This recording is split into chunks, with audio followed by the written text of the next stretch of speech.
हाँ तो दोस्तों, आप लोगों ने वीडियो का थंबनेल देख करके समझ ही लिया होगा कि इस वीडियो में हम लोग क्या गुल खिलाने वाले हैं। तो इंट्रोडक्शन के चक्कर में समय की और ऐसी तैसी ना करते हुए आइए हम लोग स्टार्ट करते हैं। तो हमारे पास पहला क्वेश्चन है, वसुदेव कृष्ण किस वंश के थे? वसुदेव कृष्ण जो थे भगवान कृष्ण, वो किस वंश के थे? तो वो थे वृष्णि वंश के। दोस्तों कौन से वंश के? वृष्णि वंश के। दूसरा क्वेश्चन हमारे पास में है, पांचों पांडवों में सबसे बड़ा कौन था? पांचों पांडवों में सबसे बड़ा युधिष्ठिर था। अगला दूसरा क्वेश्चन, तीसरा क्वेश्चन हमारे पास में, संकर्षण किसका दूसरा नाम था? संकर्षण बलराम का दूसरा नाम था। दोस्तों संकर्षण बलराम का दूसरा नाम था। अगला चौथा क्वेश्चन हमारे पास, सबसे पहले अवतारवाद सिद्धांत का व्यापक निरूपण कहाँ किया गया? तो भगवत गीता में अवतारवाद का निरूपण किया गया व्यापक रूप से।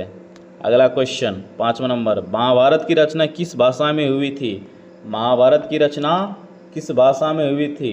तो आपको बता दें, महाभारत की रचना संस्कृत भाषा में हुई थी। किस भाषा में? संस्कृत। छठा क्वेश्चन हमारे पास में, छठा क्वेश्चन है, पुराणों की संख्या कितनी है? कुल कितने पुराण है? तो हमारे धर्म में कुल 8 पुराण हैं। अगला क्वेश्चन, श्रीमद् भगवत गीता के महत्व पर किसने विचार व्यक्त किया? श्रीमद् भगवत गीता के महत्व पर किसने अपना विचार व्यक्त किए? तो महात्मा गांधी, विवेकानंद, बाल गंगाधर तिलक, इन सभी ने। तो हमारा सही उत्तर होगा सभी ने अपना विचार व्यक्त किए हैं। अगला क्वेश्चन है 8वां नंबर, मनुस्मृति के रचयिता कौन है? मनुस्मृति किसने लिखा? तो मनुस्मृति लिखने वाला है मनु। किसने लिखा? मनु ने। अगला क्वेश्चन 9वां नंबर, मनुस्मृति में कितने प्रकार के विवाह का उल्लेख है? कितने प्रकार के विवाह का उल्लेख? तो मनुस्मृति में 8 प्रकार के विवाह का उल्लेख है। अगला 10वां क्वेश्चन, महाभारत किसने लिखा? महाभारत को लिखने वाले कौन थे? तो वेद व्यास जी। किसने लिखा था महाभारत? वेद व्यास, महर्षि वेद व्यास। अगला क्वेश्चन 11 नंबर, महाभारत और पुराण में मथुरा के शासक वंश को क्या कहा गया? महाभारत और पुराण में मथुरा के शासक वंश को यदु कहा गया। यदुवंश। क्या कहा गया? यदुवंश। अगला क्वेश्चन 12 नंबर, प्राचीन भारत के महाकाव्य का नाम? प्राचीन भारत के महाकाव्य कौन? महाभारत सबसे बड़ा महाकाव्य। अगला क्वेश्चन, रामायण की रचना किसने की? रामायण किसने लिखा? तो वाल्मीकि लिखा। दोस्तों किसने लिखा? महर्षि वाल्मीकि ने। अगला क्वेश्चन, दुर्योधन की माँ कौन थी? दुर्योधन की माँ कौन थी? तो गांधारी, जो आंखों पे पट्टी वाली गांधारी, दुर्योधन की माँ। अगला क्वेश्चन, दुर्योधन की ओर से कौरव पांडव युद्ध में शामिल थे। कौन शामिल थे? कृष्ण, पांडु, शांतनु, भीष्म। तो भीष्म शामिल थे। देखते हैं भीष्म से सरसैया पर सोया हुआ। अगला क्वेश्चन 16वां, भीष्म की पत्नी कौन थी? भीष्म की पत्नी का नाम क्या था? तो दोस्तों बता दें आपको, भीष्म की पत्नी का नाम क्या था? हिडिंबा, जिसने जंगल में ब्याह किया था। और इसका बेटा था कौन? घटोत्कच।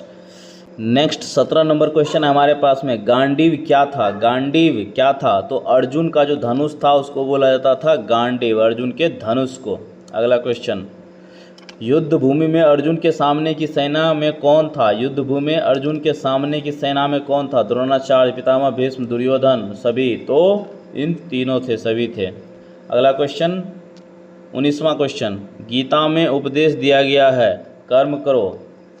दूसरा, भविष्य की चिंता मत करो, कर्म फल हमारे हाथ में नहीं है। तो उपयुक्त में से सभी। तो ये तीनों बातें लिखी हुई गीता में। अगला क्वेश्चन, गोत्र किसका सूचक है?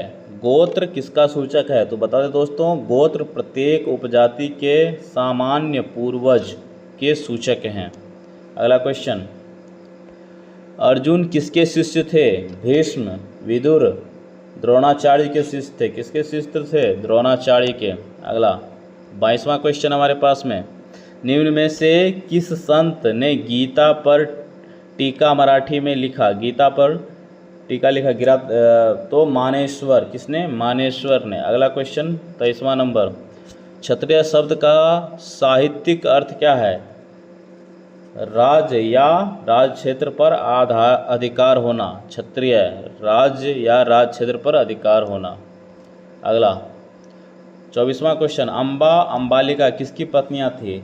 अम्बा और अम्बालिका किसकी पत्नियां थीं? तो विचित्र वीर्य की पत्नियां थीं। अगला क्वेश्चन, हटोत्कच किसका पुत्र था? हटोत्कच किसका पुत्र था? तो ये था भीम का पुत्र। किसका पुत्र था दोस्तों? भीम का। वही जंगल में जो ब्याह किया था हिडिम्बा से, उसी से हुआ था।